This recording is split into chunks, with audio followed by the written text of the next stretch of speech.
bagaimana kita ini tetap istiqomah setelah Ramadan selesai. Wah, ini. Istiqomah. Nah, ini salah satu banyak sekali pembahasan di buku-buku yang saya baca. Nah, bahwasannya al-imanu yazidu wa yanqus. Yazidu bitta'ah wa yanqusu bil ma'asi. Nah, iman ini senantiasa akan naik dan akan turun. Set. Nah, naik karena ketaatan, ya turun karena kemaksiatan. Ketaatan apa? Ketika kita puasa, ketika tarawih, ngaji, naik. Nanti, nah, kita maksiat. Oh, yuk pacaran ke lapangan yuk. Nah, nanti mokel di gacoan yuk.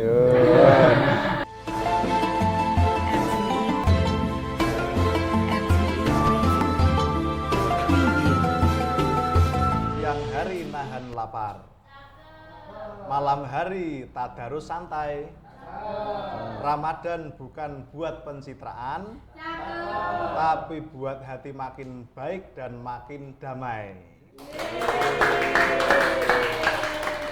Assalamualaikum warahmatullahi wabarakatuh. Waalaikumsalam warahmatullahi wabarakatuh. Halo sahabat Bali, apa kabar semuanya? Alhamdulillah pada kesempatan sore ini kita kedatangan tamu istimewa. Beliau adalah Ustadz Grendi Rizaldi Arianto. Beliau ini adalah mentor saya dan juga teman diskusi saya. Beliau asli dari Kota Gede, Yogyakarta. Baiklah teman-teman semua, sebelum kita memulai untuk materi hari ini, kita sapa beliau terlebih dahulu. Assalamualaikum Ustadz. Waalaikumsalam warahmatullahi wabarakatuh, Ustadz Afif. Alhamdulillah. Halo, selamat siang pemirsa. Alhamdulillah. Ya, Ustadz Grendi tadi berangkat dari Wonokromo ini jam berapa, Ustadz? Saya berangkat 2:30. Oh iya, ya. Alhamdulillah tadi perjalanan lancar?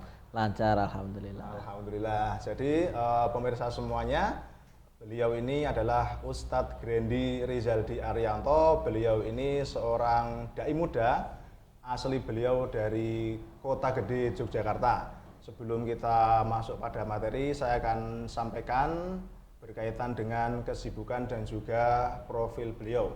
Nama beliau Ustadz Grendi Rizaldi Arianto, asal dari Kota Gede, Yogyakarta. Sekarang beliau tinggal di Wonokromo, Pleret, Bantul.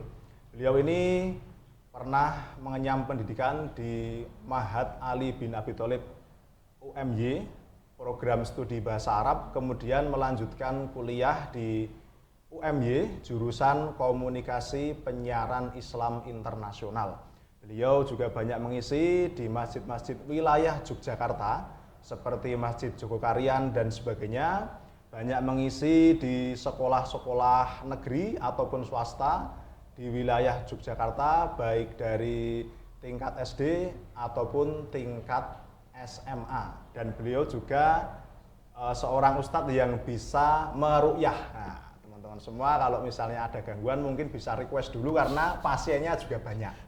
Nah, Ustadz Grendi, kita mulai masuk untuk kesempatan hari ini sambil kita menunggu berbuka puasa. Masya Allah. Nah, judul kita hari ini adalah nggak cuman ikut-ikutan. Wah, ini kita melihat ini pemuda atau Gen Z sekarang itu ketika ada Ramadan, ketika ada eventnya puasa itu temennya ikut puasa, tapi temennya mungkin ada yang nggak puasa, juga nggak puasa. Nah, fenomena seperti ini sudah menjadi sebuah hal yang umum. Nah, sebenarnya makna atau esensi dari puasa itu sendiri itu bagaimana, Tat? Oke, ya teman-teman dimanapun berada, ya kita bisa memahami bahwasanya puasa ini menjadi orang-orang yang takun, teman-teman, orang-orang yang bertakwa. Akan tetapi ada ya, Ustaz ya, mungkin diantara kita ya, saya tidak sebut namanya, kan? Ada yang di sekolah itu puasa. Iya betul. Nah, tapi pulang beli nasi padang. Ada yang beli mie ayam juga ya tadi. Ada yang beli mie ayam. Nah, terus ada ya yang di sekolah ini sudah bilang puasa, pulang beli es teh. Nah, insya Allah pemirsa tidak ya? Oh, tidak insya Allah. Maka esensi dari puasa ini untuk meningkatkan keimanan kita. Bukan berarti kita sedang di mana, tapi semua itu akan terekam buat siapa? Buat kita sendiri. Masya Allah. Untuk apa? Untuk menjadikan derajat yang mulia. Ibarat nih ya, kita mau naik level dari kelas 1, kelas 2, kelas 3, tentu dengan ujian. Ya, puasa adalah salah satu bentuk tempaan ya, Tat. Masya Allah. Nah, tempaan buat apa? Buat menaikkan level kehidupan kita. Misal nih, contoh, nah, buat anak-anak yang masih muda, nafsunya pasti membara. Nafsunya pasti membara kan. Nah, ketika nafsu membara kan, maka fa'alaihi bisaum. Masya Allah. Dengan puasa. Fa innahu jaun, karena adalah sebagai perisai. Maka puasa ini bisa mengekang hawa nafsu. Apa hawa nafsu? Yang pertama, zina linasi hubus syawati minan nisa'i wal banina wal qanatir muqantarati minadzabi wal fiddati wal khayli musawwamati wal an'ami wal hars dzalikal mata'ul hayati dunya wa wallahu indahu husnul ma'ab. Nah, biasanya ya untuk para cowok, halo pemirsa yang cowok, ini biasanya ujian terberat inna kaida kunna azim. Nah, ujian terberat adalah perempuan ya. Untuk para perempuan, pelajar-pelajar ciwi-ciwi ya, ini kan biasanya ujiannya apa, Tat? Ketika ada promo Shopee ya itu. Ada promo Shopee ya. Atau yang lainnya. Nah, misalnya 1126. Terus berapa? 2226. Ya. Ya kan promo Shopee. Nah, itu puasa ini bisa untuk mengerem hawa nafsu seperti itu. Itu, Tat. Masya Allah. Jadi Sobat Bali, tentu kita tidak cuma ikut-ikutan saja atau dalam bahasa kerennya FOMO ya. FOMO. Tetapi kita juga harus memaknai makna dari puasa itu sendiri yang sudah disebutkan oleh Ustadz Grendi sendiri, bahwa Allah sudah memerintahkan umat Islam untuk menjalankan puasa di bulan Ramadan, bahwa puasa itu adalah kewajiban di bulan Ramadan. Nah, tentu Ustadz Grendi dan pemirsa semuanya, di era digitalisasi, kemudian media informasi itu sangat berkembang, sangat pesat, kita bisa mendapatkan informasi yang sangat cepat, kemudian kita juga bisa mengakses sesuatu yang bisa bermanfaat ataupun yang tidak bermanfaat. Tentu ini menjadi sebuah tantangan untuk generasi muda, khususnya Gen Z, bagaimana kita ini kadang-kadang waktunya itu untuk bisa maksimalkan tadarus. Tapi karena asik scroll misalnya, atau asik nge-game misalnya, jadi nggak sempat tadarus. Nah, ini kan menjadi salah satu tantangan juga ya. Nah, ini bagaimana kita ini menjalani Ramadan di era media sosial. Wah, ini cocok sekali nih. Ini pernah saya sampaikan pas ngisi di SMA Teladan. Nah, ini pas ini puasa juga, Tat. Ngisi 1,5 jam. Tapi kan nggak boleh minum ya. Nah, pas di sana itu gimana ketika Ramadan tetap ini ya, beramal, sekalian juga tidak meninggalkan media sosial untuk bermanfaat. Nah, misal kita hari ini ada anak muda hari ini, kalau sudah pegang HP nih, biasanya HP-nya maunya lurus, terus miring, dek, nah, main PUBG. Nah, main Mobile Legend. Nah, kalau buat yang ciwi-ciwi, apa yang ciwi-ciwi, HP-nya dicendolkan di pojok. Nah, terus Velocity.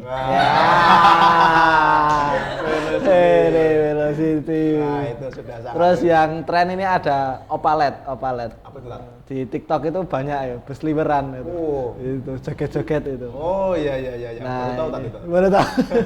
Ya, kan. Nah, terus ini maka iya, media sosial ini hari ini emang sulit dilepas. Tapi bagaimana kita mengerem ya, mengerem tidak semuanya ini dengan HP.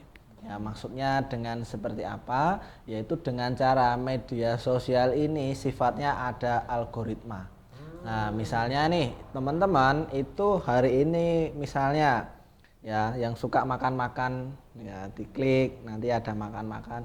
Yang suka di sini suka joget-joget. Nah, nanti ya keluar joget selama seminggu. Wih, Nah, dia ada algoritma di luar sana yang men-setting kita semua. Nah, maka kita ini dibikin nyaman dengan media sosial. Biar apa? Biar kita ini betah. oh gitu. Nah, Jadi memang dari sistemnya juga kita ini dibuat untuk nyaman ya, Nyaman, kemudian nyaman. merasa terlena sehingga Terlena, kita tidak apa ya istilahnya kita sudah lupa dengan kewajiban sudah kita. lupa. Oh iya iya iya. Bagaimana nih Tat untuk bisa kita ini tetap ya namanya anak muda sekarang ya. Anak muda sekarang kalau misalnya satu hari pun tidak memegang HP itu mungkin sudah pusing. Wah ini kayak bagaimana ada yang kurang nih. Ya. Ada yang kurang, tetapi kadang ketika kita pegang HP atau pegang gadget yang lainnya itu kadang-kadang ini terlena sampai kadang-kadang juga melupakan sholat. Nah tentu ini sebuah menjadi tantangan kita semuanya bahwasanya memang kita harus mempunyai trik. Nah Ya. triknya itu bagaimana Tat? Nih, saya pernah dikasih tahu sama guru saya buat teman pelajar yang simpel aja, bisa karena biasa. Biasa karena dipaksa. Oh, Nah, iya, jadi buat teman-teman yang mungkin hari ini masih suka joget apa tadi Velocity ya. ya. Atau suka main Mobile Legends, PUBG ya enggak masalah ya. Maksudnya game itu kan juga beberapa masih membolehkan. Nah, Iya. tapi apa? Kita harus memaksakan diri Memaksakan diri. untuk sholat taraweh. Oh, taraweh ya. Ya, kemudian kita dipaksa juga untuk berpuasa. Yang jelas untuk bertadarus. Nah, kenapa kalau tidak dipaksa itu tidak akan pernah bisa? Nah, karena gangguan itu dahsyat. Ya, contoh ketika sholat ya, sholat taraweh, teman-teman suka yang cepat atau yang lama? Cepat, oh ya cepat. Oh, Nanti kalau imamnya kulhu itu menjadi favorit. Oh, favorit. benar. Terus rata-rata suka mencari takjil atau cari sendiri? Oh, cari sendiri. Bersama teman-teman. Bubur sama teman-teman. Iya. Enggak bubur sama pacarnya ya? Oh, tidak ya. Alhamdulillah pelajar dari teman-teman sini tidak berpacaran ya, Tampung. Alhamdulillah. Luar biasa. Iya. Jadi emang perlu dipaksa. Dipaksa. Jadi kita perlu memaksakan sebuah amal. Nanti kalau sudah terpaksa, lama-lama ini akan seperti kebutuhan. Misal kita sudah rutin jamaah sholat di masjid, kita tuh kalau nggak sholat di masjid ada rasa kangen. Betul ya tadi ya? Iya. Ada rasa kangen. Tak ibaratkan lah, misalnya siapa pemirsa gitu yang hadir ya, punya pacar namanya si Silvi. Misalnya punya pacar namanya Silvi, sehari nggak berjumpa dengan Silvi, hatinya menjadi Risau. Nah, tapi pacaran tidak boleh ya. Makanya apa? Seperti kita mencintai seseorang. Kalau kita sudah mencintai Allah Subhanahu wa taala, puasa ini seperti apa? Seperti kita bertemu dan menjalankan perintah dari yang maha kita cintai, seperti itu. Masya Allah, luar biasa sekali apa yang sudah dijelaskan Sobat Bali semua. Jadi memang ini kita memang generasi Z itu tidak bisa lepas langsung ya dengan apa itu namanya gadget. Tetapi paling tidak kita bisa bersikap bijak sehingga tetap kita bisa menjalankan tadarus, kita menjalankan puasa dan juga memaksimalkan ibadah yang lainnya terutama. Nah, sekarang ini tadi kan kita berbicara bagaimana kita ini dalam kita menjalani puasa di bulan Ramadan tidak cuman ikut-ikutan. Tadi sudah dijelaskan bagaimana kita ini mengetahui esensi daripada puasa itu sendiri adalah perintah dari Allah dan diwajibkan dan termasuk menjadi sebuah rukun Islam. Sehingga ketika rukun Islam itu dia ada yang kurang satu, maka tidak akan sempurna teman-teman semua. Nah, tentu namanya Gen Z kan dia dalam perkembangan psikologi dia masih mencari dan sebagainya.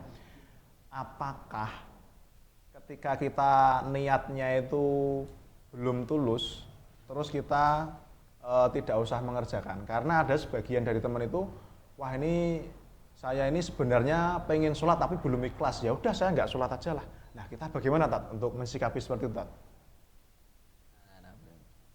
Kalau kita cermati ya, banyak sekali orang yang mau melaksanakan sholat nggak mau karena takut riya. Takut riya. Betul. Terus ada lagi yang males untuk menjalankan puasa. Kenapa? Karena tidak ikhlas. Karena tidak ikhlas. Tidak mau membaca Al-Quran karena malu dan lain sebagainya. Ya, ada lagi Tat, misalnya dia tidak mau sedekah karena nunggu ikhlas. Betul. Nah itu kan lama, jadi nggak sedekah nanti. Betul. Nah tadi gimana Tat? Lanjut ya Tat. Ya, mukhlisin lahuddina hunafa. Ya, maksudnya apa? Kalau kita ini mau menjadi orang yang benar-benar mukhlis, ya bukan Mas Mukhlis ya. Bukan Mas Bukan Mukhlis. Mas Mukhlis ya. Jadi kalau kita ini mau benar-benar ikhlas, Ya. itu ya agak sulit ya. Kenapa? Oh. Karena agama ini yang paling berat itu adalah ikhlas. Oh ya ya. Betul ya. nggak? Ya, ketika kita ini mau menjadi orang yang ikhlas, pasti ada aja ujiannya. Misalnya nih dari teman-teman pelajar ya, mau tak ibaratin ya, kita ketika di kelas ya, misalnya udah ngerjain tugas nih, ngerjain PR, tapi dapat nilai jelek. Nah, ikhlas enggak? Enggak ikhlas ya. Enggak ikhlas ya. Kenapa? Karena aku udah berjuang. Tapi kalau kita ya mau melaksanakan amal karena niatnya tadi, kita ini takut belum ikhlas, yo enggak masalah. Selama itu perintah Allah Subhanahu wa taala tetap wajib dijalankan. Entah ikhlas atau tidak ikhlas, ya itu kita tidak bisa menghukumi suatu amalan. Masya Allah. Kenapa? Kalau kita ini menghukumi suatu amalan, lah tentu ada kan di kitab ini ya, dijelaskan di kitab Riyadhus Shalihin dijelaskan bahwasanya ada seorang pelacur, ya kan? Yang apa? Yang memberi minum anjing kan. Masya banyak Allah. Ceritanya sangat banyak ya itu kan. Dan kalau kata guru saya itu seorang pelacurnya itu ambil khaufnya, terus khaufnya terus digigit, terus turun ke sumur itu, pakai tangan dan kaki itu, terus diambil, terus digigit lagi, terus naik, terus diberikan ke anjing tadi ya? Ke anjing tadi. Loh, pandangannya orang, wah kenapa kok seorang pelacur tuh kan? Kenapa seorang pelacur itu kan benar-benar najis, mohon maaf ya, mungkin anggapan orang dosa dan lain sebagainya. Tapi anggapan Allah Subhanahu wa taala beda. Masya Allah. Ternyata apa? Dosanya ini diampuni dan beliau masuk ke surga. Kita kan tidak akan pernah bisa mengetahui hati dan terimanya Allah Subhanahu wa taala. Maka jangan mudah justified ya kepada seseorang, dan janganlah kita ini mudah untuk menganggap diri kita hina. Karena kita apa? Karena kita adalah seorang ahsanu taqwim. Ya, makhluk paling mulia. Jadi manusia ini paling mulia. Janganlah ini ya dibanding-bandingkan dengan makhluk yang lain. Karena kita punya akal dan qalbun salim. Ya. Masya Allah. Jadi memang Sobat Bali semua, bahwa niat ikhlas itu bisa kita latih. Jadi ketika kita pengen sholat, ketika kita pengen puasa, pengen sedekah atau membaca Quran, itu nggak usah nunggu ikhlas. Ketika sudah ada niat ya langsung kita melaksanakannya. Insya Allah Allah akan memberikan pahala dan memberikan kemudahan. Karena di dalam Al-Quran sendiri surat yang pertama itu adalah Al-Fatihah dan ayatnya adalah Bismillahirrahmanirrahim. Allah itu mempunyai sifat Ar-Rahman Ar-Rahim yang artinya adalah kasih sayang.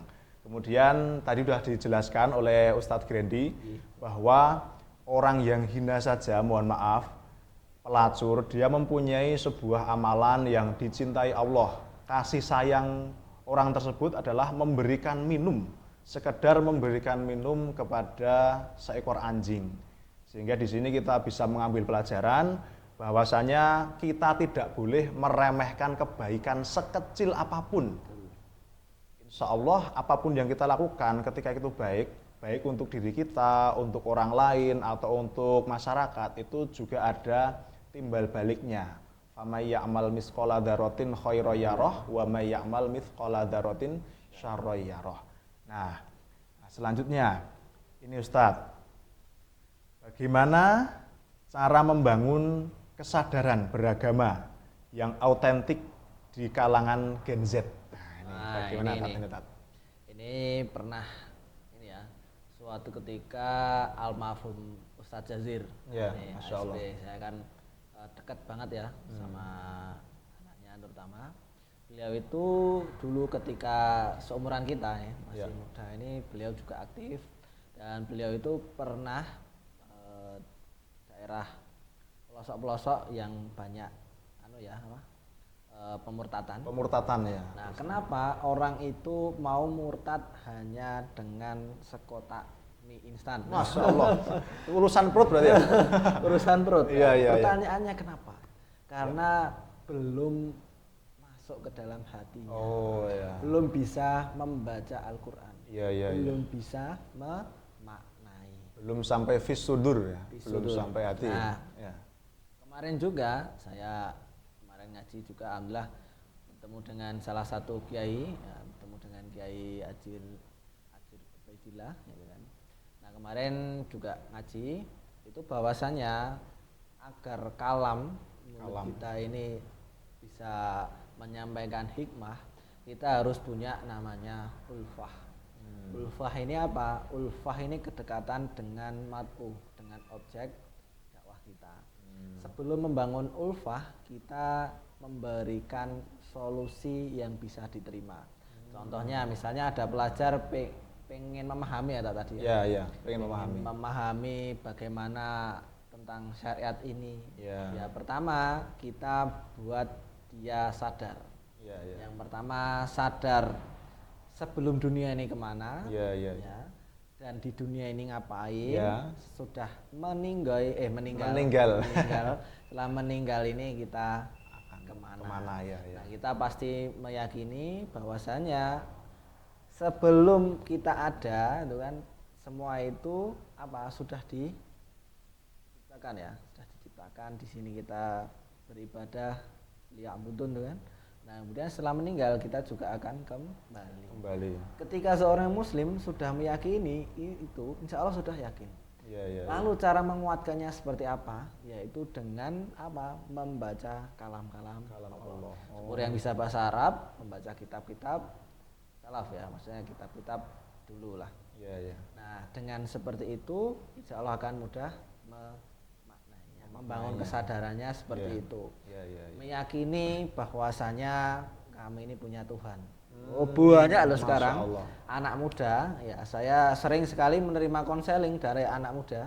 Iya. Sampai jam 3 pagi. Masya Allah. Sampai jam 3 pagi. Kenapa pertanyaannya? Banyak yang mau bunuh diri. Astagfirullah. Nah, mau bunuh diri. Kenapa masalahnya bunuh diri? Karena tidak punya sandaran. Kamu ya sandaran ya? Orang-orang Jepang kenapa kok yang banyak bunuh diri? Karena nggak percaya Tuhan. Iya. Mungkin di sekitar kita banyak yang KTP-nya Islam. Iya. Tapi tidak memaknai dari mana kita ngapain, sudah mati kemana. Oh iya. Berarti itu tadi pertanyaan, kita ini ciptaan siapa, kita di dunia itu ngapain, kemudian kita mati itu kemana, itu penting ya Tata? Penting. Itu untuk menancapkan akidah. Masya Allah. Menancapkan akidah kepada kita yakin kalau pertanyaan itu sudah terjawab, insya Allah akan qot'i, maksudnya udah benar-benar yakin. Nah, akhirnya beberapa orang yang tak saran itu tak tanya, kenapa kok kamu misalnya jadi Islam, tak tanya. Kenapa Islam ya? Karena Tuhan ini wajibun wujud, ada dan harus diadakan. Nah, Maka ketika Tuhan yang satu ini dan Tuhan yang satu ini tidak bisa disamaratakan dan tidak beranak maupun diperanakan. Maka dari ini kita yakin, wah seorang anak muda ketika sudah yakin, wah dahsyat itu. Dahsyat ya. Dahsyat. Insya Allah tidak lagi, mohon maaf ya, kalau bunuh diri. Saya sering menerima curhat dan kemarin malam di WA juga. Kemarin sore ini saya juga ketemu sama anak muda juga. Allah, sangat galau, dia punya masalah banyak. Nggak apa-apa, kita ngopi, kita diskusi untuk masalah ini agar tercerahkan. Dia kan Atanwir. Atanwir. Atanwir mencerahkan dan berkemajuan. Mencerahkan para Gen Z yang ini agak sesuatu ini. Ini biar tercerahkan. Masya Allah. Makasih Tat. Jadi memang beliau ini juga seorang pembina di Panti Asuhan Ngadem Keati, tepatnya di Kota Gede. Jadi beliau membimbing anak-anak yang duafa, anak-anak miskin, kemudian fakir, itu beliau membina di namanya Panti Asuhan Ngadem Keati, itu di wilayah Kota Jogja. Nah selain itu juga ternyata beliau ini konseling juga ya. Tadi saya lupa untuk menyebutkan bahwa Ustadz Grendi ini pendiri Gengs Ngaji ya Tat ya. Pendiri Gengs Ngaji, bagaimana beliau sering dicurhati anak-anak yang punya masalah di keluarga dan juga mempunyai masalah di circle, misalnya misalnya balap-balap dan sebagainya itu. Terus ternyata beliau itu ahlinya untuk menundukkan itu. Jadi alhamdulillah ya. Sehingga memang apa yang sudah beliau sampaikan tadi, memang kita harus tahu pemirsa semuanya bahwasanya Allah yang menciptakan kita hidup di dunia ini, Allah yang memerintahkan kita untuk beribadah di dunia ini. Beribadah itu tentu banyak ya. Ada yang ibadah mahdhoh, ada yang ibadah ghairu mahdhoh. Ibadah mahdhoh yaitu berkaitan dengan ibadah ritual seperti kita melaksanakan sholat, zakat, puasa, haji dan sebagainya. Ada ibadah yang bersifat muamalah atau bersifat sosial. Misalnya kita belajar, kita niatkan untuk ibadah karena Allah supaya untuk menghilangkan kebodohan kita. Kita bisa beribadah dengan bersosial seperti bermasyarakat untuk membangun kerukunan di masyarakat. Kita bisa beribadah dengan berbakti kepada kedua orang tua. Nah, ini makna tadi sangat penting sekali Sobat Bali.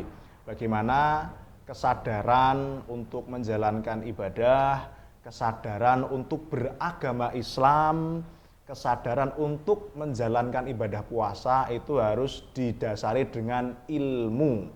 Nah, karena di akhir ini ya ada pertanyaan terakhir Tat ya. Ada pertanyaan terakhir. Bagaimana kita ini tetap istiqomah setelah Ramadan selesai? Wah, ini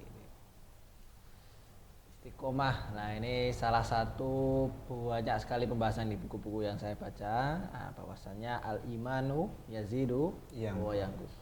Yazidu bit-ta'ah wa yanqusu bil ma'asi.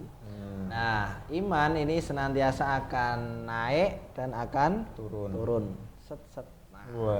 Naik karena ketaatan, ya turun karena kemaksiatan. Ketaatan apa? Ketika kita puasa, ketika tarawih, ngaji, naik.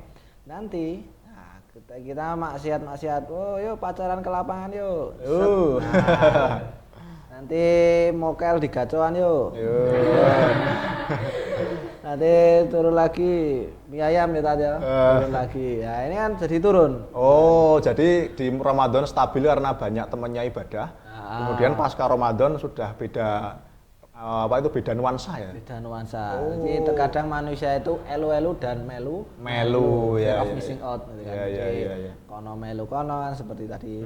Nah, bagaimana biar istiqomah? Yang pertama, tancapkan akidah, maksudnya kita yakin bahwasanya apa? Agama ini menjadi solusi bagi kehidupan kita. Yang kedua, ya, cari circle yang baik. Masya Allah. Almar'u ma'aman ahab. Ya, seorang ini pasti ya, mar'u ma'aman ahab, bersama orang yang dia cintai, akan bersama orang yang dia cintai. Kalau kita besok di akhirat pengen bersama Rasul Allah Shallallahu Alaihi Wasallam, tentu hari ini kita mencintai beliau, mencintai orang soleh. Nah misalnya hari ini ya banyak sekali ya yang lebih hafal artis Korea. Waduh. Nah ini misalnya siapa Pak Ustadz? Waduh, saya nggak tahu ya. Misalnya Canyol. Canyol. Canyol, siapa lagi ya? Lim. Saya nggak hafal ya. Nggak hafal. Ya. Terus sekarang cenderung lebih hafal terkait ini ya artis-artis cantik ya, yang beredar di media sosial daripada kisah romansa para nabi. Iya. Patut kita pertama mencermati siapa tokoh favorit kita, siapa relasi kita yang kita cari. Dan yang selanjutnya, teman tadi penting karena teman ini menimbulkan apa? Dampak kepada diri kita.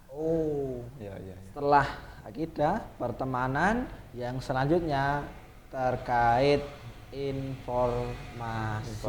Seseorang ini akan dibesarkan berdasarkan apa yang ia lihat, apa yang ia dengar, dan siapa yang ada di sekitarnya. Lingkungan. Nah, maka kita cari lingkungan yang baik. Seperti siapa? Seperti baginda Nabi Muhammad Shallallahu Alaihi Wasallam yang membangun kawasan Islam. Ketika itu di Yasrib, kemudian menjadi Madinah al-Munawwarah. Masya Allah.